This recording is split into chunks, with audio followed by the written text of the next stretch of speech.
Dreamliner 787 very professional pilots होते हैं, तो ये इतनी सिली मिस्टेक्स नहीं होती है। उसमें मैंने कहीं नहीं देखा है। इनफैक्ट मैं आपके व्यूअर्स को भी यही बोलूँगा, वो आप क्रॉस वेरीफाई भी कर सकते हैं कि air India is one of that airline कि जो highest level of safety maintain करती है, अपने पायलट्स को प्रॉपर्ली ट्रेंड करती है। और इसके जो पायलट्स हैं ना, I was also part of air India, उनकी हैंडलिंग, उनकी ट्रेनिंग और कंपनी के ऊपर कोई संदेह नहीं है 1% भी। कैप्टन्स काफ़ी कैपेबल हैं। अगर गलती से भी अगर ये यूज़ भी होगा तो दोबारा से जो रिट्रैक्शन है उसको एक्सटेंड भी कर सकते थे। जब आपके पास में एक चीज़ अवेलेबल नहीं है, आपके पास में थ्रस्ट अवेलेबल नहीं है, तो एक्सेलरेशन फॉरवर्ड नहीं होगा तो जो है कि आप किसी भी एंगल के साथ में जो है कि लिफ्ट को आप रिड्यूस ही नहीं कर पाओगे। तो चारों की चारों चीज़ें बैलेंस होनी बहुत ज़रूरी है। परफॉर्मेंस कैलकुलेट करी जाती है। परफॉर्मेंस कैलकुलेशन के बेस पे ही हमें टेंटेटिवली आइडिया भी आ जाता है कि रनवे कितना यूज़ होगा, कितना हमारे पास में मार्जिन अवेलेबल होगा in case of reject take off. मेरा जो 100% जो डाउट जा रहा है टेक्निकल माल फंक्शन की वजह से जो है कि फ्लेम आउट हुआ है दोनों। I am really heads off to captain Sumit and Clive कि अपने उस फेज को लेकर के जो उन्होंने किया होगा, आई एम 100% श्योर अपना बेस्ट किया होगा to save the everyone's life. नमस्कार। अहमदाबाद में हुए दुखद विमान हादसे को कई दिन बीत चुके हैं और इस हादसे में अपने को खो चुके लोगों को अब उनके अंतिम अवशेषों का इंतजार है। लेकिन लोगों को उन प्रश्नों के उत्तरों का भी इंतजार है जो इस हादसे के बाद पैदा हुए हैं। हालांकि इस बीच कई तरह की थ्योरीज सामने आ रही हैं। एक जाने माने एविएशन एक्सपर्ट ने एक तस्वीर के हवाले से कहा कि शायद विमान के इंजन फेल हो गए थे। किसी ने कुछ कहा, किसी ने अपने तर्क दिए, किसी ने इसे मानवीय चूक बता दिया। मेरे साथ हैं कैप्टन योगेश कुमार बैरागी, फॉर्मर एयरलाइन कैप्टन और भारतीय जनता पार्टी के नेता। उनसे बात करते हैं और समझते हैं कि आखिर क्या कुछ हुआ होगा। हमने उनसे पहले भी बात की और उन्होंने इस विषय में बहुत विस्तार से बताया था, लेकिन बीते कुछ दिनों से जिस तरह की नई-नई थ्योरीज़ निकल कर सामने आ रही हैं, ऐसे में ज़रूरी हो जाता है कि उनसे इन चीज़ों को विस्तार से समझा जाए।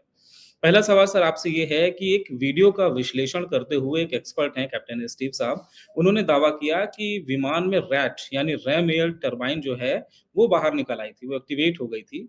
आप इससे कितना सहमत हैं और अगर ऐसा हुआ तो इसके क्या मायने होते हैं?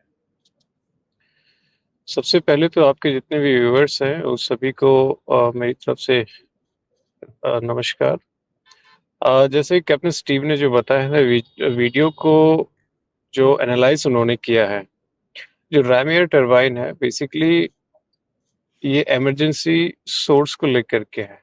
रैम एयर टरबाइन का काम 2 कंडीशंस में बेसिकली डिप्लॉयमेंट जो होती है, या तो डुअल इंजन फेल्योर को लेकर के, और दूसरे रैम एयर टरबाइन हम यूज़ करते हैं मैनुअली। जब हमारे डुअल हाइड्रोलिक फेल होते हैं तो एक हाइड्रोलिक सोर्स बच जाता है। तो जिसमें जो बेसिक जो फ्लाइट कंट्रोल्स होते हैं उसको चलाने के लिए। तो रैम एयर टरबाइन या तो टोटल जो है अपना डुअल इंजन फेलियर उस केस में डिप्लॉय हो जाता है, ये ऑटोमेटिकली होता है और पर्टिकुलर स्पीड्स के साथ में। अगर वो एक लिमिटेशंस होती है, उस स्पीड तक रैम एयर टरबाइन काम करेगी, उसके बाद में रैम एयर टरबाइन जो है कि स्टॉल हो जाएगी, कोई इलेक्ट्रिसिटी प्रोड्यूस नहीं करेगी। इस केस में जो कैप्टन स्टीव ने जो दावा किया था कि अगर डिप्लॉय होगी तो वो क्लियरली इंडिकेशन है कि डुअल इंजन फेलियर सिनेरियो को लेकर के। और उसमें उन्होंने जो स्पेकुलेशंस के जो वॉइस के बारे में जो उन्होंने बताया था कि ये तो सिर्फ रैम एयर टरबाइन है, जो उन्होंने टर्बो प्रॉप इंजन्स के साथ में उन्होंने जो है कि कंपेयर करा है। तो ऐसा कुछ होता नहीं है, वो सिंपल एक टेबल फैन की तरह होता है। तेज हवा आएगी तो उसके जो पंखे हैं, आगे की जो उसके जो फैन है, वो रोटेट करेंगे और टरबाइन जैसे सभी को पता है, ज़्यादा डिटेल में जाने की मैं ज़रूरत नहीं समझता हूँ, तो इलेक्ट्रिसिटी प्रोड्यूस करेंगे। ये जो डिप्लॉयमेंट है बड़ी क्लियर इंडिकेशन है डुअल इंजन फेलियर को लेकर। अगर सिंगल इंजन फेल होगा तो भी ये रैम एयर टरबाइन नहीं डिप्लॉय होगी। तो आप इस तर्क से कितना सहमत हैं कि क्या इस विमान के दोनों इंजन फेल हो गए थे? और अगर ऐसा हुआ है तो इसकी क्या संभावित वजहें हो सकती हैं?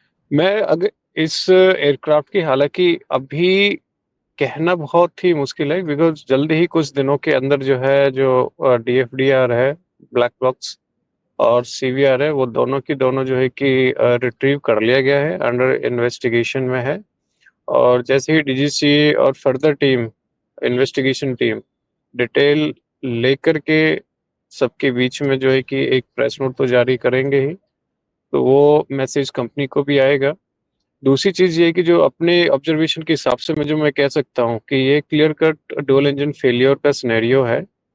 बिकॉज़ अगर सिंगल इंजन होता, तो एयरक्राफ्ट सर्टिफ़ाई होता है कि सिंगल इंजन पर एयरक्राफ्ट का व्हाटएवर द वेट उसको हैंडल करने को लेकर के वो सस्टेन होता, नीचे नहीं आता। जैसे आपने देखा होगा एक पॉजिटिव रेट ऑफ क्लाइंब उनको मिला है, कंटिन्यूअसली क्लाइंब करा है, 400-500 फीट तक हो गया है, उसके बाद में कंटिन्यूअसली नीचे आता चला गया और एंड ऑफ लास्ट में जो है कि एक बिल्डिंग के साथ में कोलैप्स हो गया तो प्लेन क्रैश। तो ये सिर्फ़ और सिर्फ़ केस उस डुअल इंजन फेल्योर के केस में ही कंसिडर्ड होगा। बहुत सारी चीज़ें निकल के आ रही हैं कि इसमें जो है लैंडिंग गियर नीचे रह गया था, फ्लैप्स को लेकर के भी काफ़ी सारी चीज़ें बोली हैं। मैं वो भी आपको स्पष्ट कर देता हूँ कि जितने बड़े ये एयरक्राफ्ट हैं, बहुत ही सोफिस्टिकेटेड मशीन है, बहुत ही ट्रस्टवर्दी मशीन है और बहुत ही एडवांस है। फ्लैप सेटिंग को लेकर के एक लिमिटेशंस होती हैं।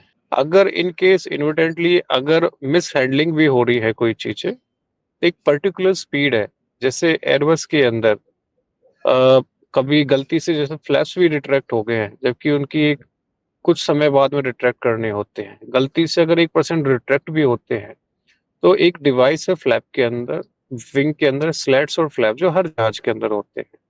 तो वो एक स्पीड जो अगर उसके ऊपर है, तो फेयर एनफ, अगर नहीं है, तो लॉक हो जाते हैं ऑटोमेटिकली। जो विंग की जो डिवाइस है, लिफ्ट की जो डिवाइस है, वही के वहीं उसको जो है कि लॉक कर देते हैं और रफली 10 से 15 सेकंड कम से कम रिट्रैक्शन में टाइम लगता है और उसकी इंडिकेशन पॉजिटिवली आइडेंटिफाई जो कॉकपिट के अंदर जो पिन है, उसमें वो पॉजिटिवली आइडेंटिफाई होती है। अगर मिस्टेकनली अगर वो रिट्रैक्ट भी हो गए हैं, तो ऐसा तो है नहीं कि दोनों कैप्टन बहुत एक्सपीरियंस है और उनकी हैंडलिंग, उनकी ट्रेनिंग और कंपनी के ऊपर कोई संदेह नहीं है 1% भी। कैप्टन्स काफ़ी कैपेबल हैं। अगर गलती से भी अगर ये यूज़ भी होगा तो दोबारा से जो रिट्रैक्शन है उसको एक्सटेंड भी कर सकते थे। और विजुअल्स में देखा भी होगा कि जो विंग की जो शेप है उसके अंदर कोई भी किसी भी तरीके से हानि नहीं हुई है। तो इसका कट आंसर यह है कि जो कुछ लोग ब्लेम भी डाल रहे थे रिट्रैक्शन ऑफ फ्लैप्स को लेकर के, सो ऐसा कुछ इंडिकेशंस है नहीं। अगर टेक ऑफ के टाइम पर ये चीज़ें होती बिफोर पावर अप्लाई, अगर इनकरेक्ट फ्लैप सेटिंग भी होती, तो टेक ऑफ के टाइम पे जो है पावर सेट करने से पहले जैसे उन्होंने पावर सेट करी, थ्रस्ट इंजन पुल अप होने से पहले तो इंडिकेशंस आ जाते हैं। तो वह क्लियर कट इंडिकेशंस कैप्टन्स को होता है कि हमारी जो टेक ऑफ फ्लैप सेटिंग है that is not meeting with whatever the required setting. तो captains are very well procedurally they know what are supposed to do. तो वो कहीं किसी भी तरीके से कोई संदेह नहीं है। अच्छा, इन्हीं कैप्टन स्टीव साहब ने रही कुछ बात दिन पहले जी, जी, कुछ दिन पहले उन्होंने एक जी। थ्योरी दी थी कि शायद कैप्टन ने कमांड दी होगी को-पायलट को कि गियर अप और उन्होंने गलती से फ्लैप अप कर दिया होगा। तो इतना आसान होता है क्या ये? क्योंकि उस पर भी खूब चर्चाएँ हुई थी। इतना आसान भी देखो, कुछ लोग पहले कभी कुछ चीज़ें हो जाया करती थी, वन्स अपॉन अ टाइम वाली बात है ये। आज के टाइम में इस चीज़ को लेकर के there is not a single thought any like anyone can commit such kind of mistakes. तो ये तो कभी होता ही नहीं है। दूसरी चीज़ ये है जो उन्होंने ये इस चीज़ को लेकर के ड्रीमलाइनर 787 वेरी प्रोफेशनल पायलट्स होते हैं, तो ये इतनी सिली मिस्टेक्स नहीं होती है। अगर उन्होंने ये बात बोली है बिकॉज़ वो वीडियो मैंने भी कई बार देख के स्लो मोशन में भी वो चीज़ें देखी है। मैंने तो जो फ्लैप्स और स्लैट्स की जो विंग की जो रिट्रैक्शन का फ़ेज़, उसमें मैंने कहीं नहीं देखा है। इनफैक्ट मैं आपके व्यूअर्स को भी यही बोलूँगा वो आप क्रॉस वेरीफ़ाई भी कर सकते हैं। तो उसमें कहीं भी कोई भी कैम्बर उसका चेंज नहीं हुआ है। और एयर इंडिया आपको मैं बता देता हूँ कि air India is one of that airline कि जो highest level of safety maintain करती है, अपने पायलट्स को प्रॉपर्ली ट्रेन्ड करती है और इसके जो पायलट्स हैं ना, I was also part of air India. Technical knowledge के साथ-साथ में कुछ कैप्टन्स तो हमारे इतने एडवांस हैं कि उनको बेसिक्स से लेकर के एयरक्राफ्ट के नट बोल्ट से लेकर के हर एक चीज़ के बारे में नॉलेज है। फ्लाइंग की बात नहीं कर रहा हूँ, फ्लाइंग में तो एस है ही, इसके अलावा हर एक इंजीनियरिंग के बारे में भी उनको नॉलेज है। तो उनके नॉलेज ऑफ एक को हम चैलेंज ही नहीं कर सकते हैं। इनफैक्ट जब एयरबस आया ही आया था, तो एयर इंडिया की रिकमेंडेशंस पे फर्दर मॉडिफिकेशन एयरबस के जो एयरक्राफ्ट्स हैं 320 फैमिलीज को लेकर के सारी मॉडिफिकेशन एयर इंडिया के रिकमेंडेशंस पे हुए हैं, उनकी फ्लाइंग एक्सपीरियंस के बेस पे हुए हैं। तो आप ये समझ जाओ कि जब एयरबस इतनी बड़ी कंपनी में जो है कि एयर इंडिया अपने अपने जो है कि इनपुट्स दे रहा है और उन इनपुट्स के बेस पे प्रोसीजर और जो है कि टूल्स चेंज कर रहा है, तो एयर इंडिया के कैप्टन्स को लेकर के उनकी लेवल ऑफ द ट्रेनिंग्स को लेकर के आई मैं डाउट नहीं कर सकता। I am really heads off to captain Sumit and Clive कि अपने उस फेज को लेकर के जो उन्होंने किया होगा, आई एम 100% श्योर अपना बेस्ट किया होगा to save the everyone's life. तो 2 छोटे-छोटे प्रश्न और हैं, 2-3 चीज़ें और निकल के आती हैं। पहला ये कि क्या जो रैट है जिसकी बात हो रही थी, वो अचानक से सुर्खियों में आ गई उस खबर के बाद। क्या वो इतनी बड़ी होती है कि वो नीचे से वीडियो में विज़िबल हो, जिस तरह का दावा किया जा रहा है? और दूसरा सर ये कि क्या फ्लैप सेटिंग में थोड़ा-बहुत चेंज, क्या ये इतनी नाज़ुक चीज़ होती है कि पूरे प्लेन की लिफ्ट को खत्म कर सकता है? पहली बात आपको रैट को लेकर के जो सुर्खियों में आ रहा है, रैट कोई इतनी बड़ी होता नहीं है। अगर उसको तो बैली के मतलब एयरक्राफ्ट की बैली के नीचे होता है एंड काफी toward the left hand side, हुँ, नीचे बैली में होता है। और अगर जब वो एक्सटेंड होता है तो बेयरली उसकी जो हाइट होगी अप्रोक्सीमेटली 2 फीट, मैक्सिमम 2 फीट तक की उसकी हाइट होगी। अगर उसके एक्सटेंशन से हम मेजर भी करें तो बहुत barely you can make it out कि red has been deployed, very barely. Only experts can understand it. और राइट साइड में हुँ, तो मतलब ही नहीं बनता, वो तो लेफ्ट साइड में है। और हुँ, दूसरे फ्लैप सेटिंग को लेकर के जैसा कि मैंने आपको पहले भी बताया है, flap setting want make much difference. ठीक है, एक हाइट लूज होगी, हुँ, लेकिन ये नहीं कि कंटिन्यूसली डाउन होती चली जाए।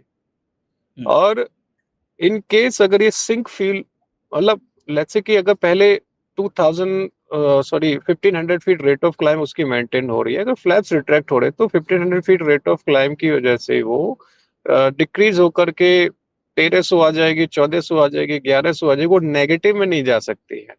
जब अगर हुँ, लेट्स से कि अगर नेगेटिव में जा रही है, फ्लैप्स रिट्रैक्ट भी हो गए तो एक्सटेंड भी कर सकते हैं रेस्पेक्टिव टू द स्पीड। उस टाइम क्या स्पीड से, क्योंकि फ्लैप्स ऑपरेशंस की एक लिमिटेशंस होती है स्पीड्स के रेफरेंस में।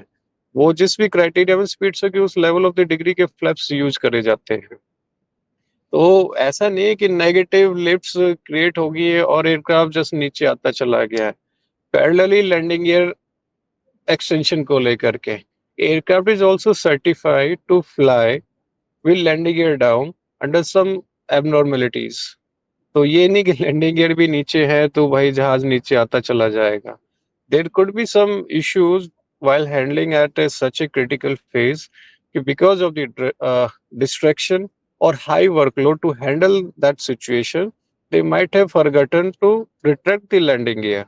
There could be possibility, but जो एक्चुअल सिनेरियो उन्होंने फेस आउट किया होगा डुअल इंजन फेलियर में, फर्स्ट थिंग, क्योंकि हमें भी कमांड के टाइम में भी सिमुलेट कराया जाता है सिमुलेटर के अंदर कि that was for simulation in case if we lose the both engines, how we should handle the aircraft. तो 3 से 4 पेज की लंबी एक चेकलिस्ट होती है जो फॉलो करते हैं। और इट्स वेरी इम्पॉसिबल कि एक सेफ लैंडिंग हो जाए। और हडसन रिवर के अंदर सेम यही चीजें हुई थी, बर्ड हिट की वजह से both engine loss the thrust, लेकिन सामने रिवर थी, डिचिंग करके like it was like a miracle only. हमारे इस केस में क्या हुआ, अहमदाबाद वाले केस के अंदर there was no as such river and all, सामने बिल्डिंग्स है, देयर वाज नो थ्रस्ट। तो एयरक्राफ्ट के अंदर पावर है नहीं कि जो उसको जो है कि चैनलाइज करके दूसरी डायरेक्शन में लैंड करे 180 टर्न लेकर के, there was no as such time available. तो ऑब्वियसली वो अगर सामने कोई फ़ील्ड होती तो फ़ोर्स लैंडिंग 100% पॉज़िटिव होती, तो सर्वाइवल बहुत ज़्यादा होते, हुँ। लेकिन ये तो बिल्डिंग के ऊपर क्रैश हुआ है। अ, उसके बाद रोटेशन पर भी सवाल उठाए गए कि जो उसकी नोज़ थी वो ज़्यादा उठाई, बाद में कोशिश की उसको उन्होंने दोबारा से उसको ऊपर करने की। तो उस पर भी लोगों ने बात की कि ये क्या मतलब वो दोबारा से उसको क्लाइंब कराना चाह रहे थे या क्योंकि उसकी वजह से लोगों का कहना है और ड्रैग कम हुआ तो प्लेन जल्दी हिट हुआ। या आगे शायद पायलट्स ने ज़्यादा जो बड़ा आवासी एरिया था उसको बचाने की कोशिश की। अ, बस्ती में डेफ़िनेटली ना डेफ़िनेटली लास्ट में जो वीडियो के अंदर नोज़ अप भी हुआ है, तो कोशिश करी है अपने मतलब best of their capabilities handling को लेकर के कि जो डिस्ट्रैक्शंस कम हो, सोचे कि लिफ्ट जितना हो सकता है उतना प्रोड्यूस हो। बिकॉज़ थ्रस्ट ही नहीं है बिकॉज़ कहते हैं ना कि thrust, drag, lift and weight चारों चीज़ें इक्वल होंगी तभी लेवल फ्लाइट मेंटेन होंगी। और इन चारों चीज़ों में अगर एनर्जी हमारे पास में, थ्रस्ट हमारे पास में तो आगे फर्दर एक्सेलरेशन होगा। और एक्सेलरेशन बिकॉज़ क्या है कि लिफ्ट के लिए आपको जो है कि फॉरवर्ड मोशंस आपको चाहिए ही चाहिए। अगर फॉरवर्ड मोशंस है तभी आप जो है कि डिफरेंट एंगल ऑफ अटैक के साथ में आप लिफ्ट को आप आगे एयरक्राफ्ट को जो है कि हवा में आप लेके जा सकते हैं। तो उसके लिए आपको एनर्जी भी चाहिए। जब आपके पास में एक चीज़ अवेलेबल नहीं है, आपके पास में थ्रस्ट अवेलेबल नहीं है, तो एक्सेलरेशन फॉरवर्ड नहीं होगा तो जो है कि आप किसी भी एंगल के साथ में जो है कि लिफ्ट को आप प्रोड्यूस ही नहीं कर पाओगे। तो चारों की चारों चीज़ें बैलेंस होनी बहुत ज़रूरी है। तो इसमें जो है कि जो ये पर्टिकुलर जो केस रहा है लॉस ऑफ थ्रस्ट की वजह से जो है दोनों इंजन को की वजह से जो है कि लिफ्ट नहीं मिली और रिजल्ट हम सभी के सामने रहा। एक चीज़ बहुत उठाई गई वेट को लेके कि शायद वेट कंप्यूटिंग में गलती हो गई हो, उसके साथ बाकी दिक्कतें जुड़ गई या जो भी है। तो हीट वेदर भी उसमें एक कंडीशन है, चूँकि एयर थिन है, तो ज़्यादा थ्रस्ट चाहिए। शायद इसीलिए फ्लाइट ने पूरे रनवे का यूज़ किया करीब साढ़े 3-4 किलोमीटर का, ताकि वो मेंटेन रहे। तो इस पर क्या नज़रिया हो सकता है? देखो ठीक है लोगों की कंसिडरेशन है, सारे एंगल्स यूज़ करे जाते हैं। हुँ, हुँ। जब ग्राउंड प्रिपरेशन होती है अ, फ्लाइट के रिलीज़ होने से पहले जो भी करंट वेदर है, उसके बेस पे करंट जो वेट है, परफ़ॉर्मेंस कैलकुलेट करी जाती है। परफ़ॉर्मेंस कैलकुलेशन के बेस पे ही हमें टेंटेटिवली आइडिया भी आ जाता है कि रनवे कितना यूज़ होगा, कितना हमारे पास में मार्जिन अवेलेबल होगा in case of reject take off. और रोटेशन हमारा टेंटेटिवली कितना रनवे हम यूज़ करेंगे कि हम लोग जो है कि रोटेशन कर पाएँगे। और जो वीडियो हम एक और वीडियो निकल के आई थी एयरपोर्ट की तरफ से जिसमें परफेक्ट रोटेशन हुआ है और प्रिसाइज़ली एक सेफ मार्जिन के साथ में हुआ है, ऐसा नहीं। और एयरक्राफ्ट की जो रोटेशन का जो एंगल है, वो भी बहुत स्मूथ रहा है, हुँ। कंटीन्यूअसली रोटेशन रहा है। तो उसपे तो किसी भी तरीके से कोई डाउट कर ही नहीं सकते हैं कि कहीं कोई मिस्टेक्स हुई है। तो फिर चंद सेकंड में इंजन फेल्योर जैसा आप कह रहे हैं कि इसके सबसे हाई चांसेस हैं कि ड्यूल इंजन फेल्योर हुआ हो, उसकी क्या रीज़न्स हो सकते हैं? मतलब अब तो बहुत सारी इसमें जाँच होगी, लेकिन फिर भी आपको क्या लगता है कि क्या कंडीशंस हैं जो इतनी जल्दी क्विक तरीके से वो कर दें?